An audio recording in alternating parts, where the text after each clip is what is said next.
Our next experiment is called air exerts pressure. In this experiment, we are going to prove that air exerts pressure in all directions.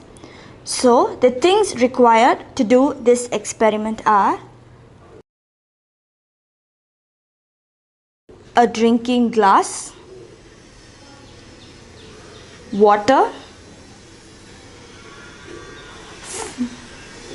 food dye,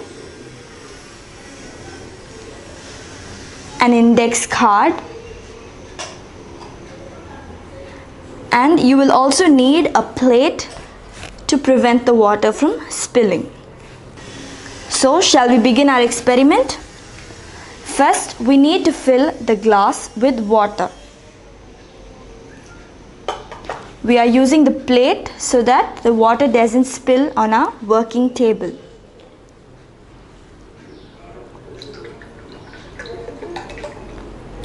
So we fill the glass with water.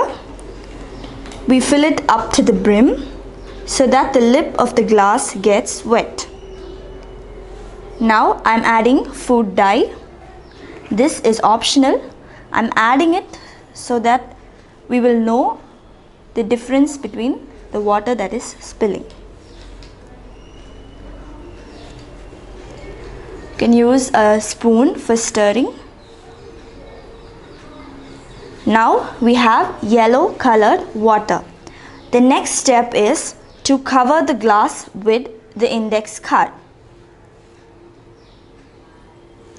You need to press the card down with one hand.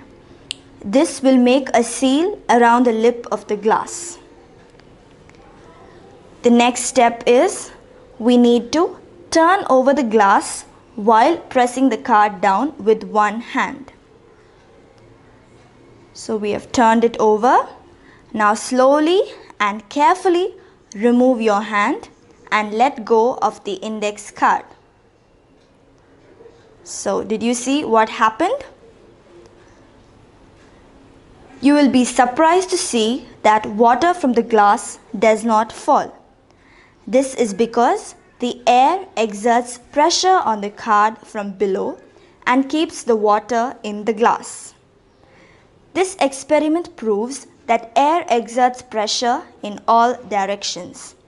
It also proves that air pressure can be stronger than the gravitational force that acts on the water in the glass.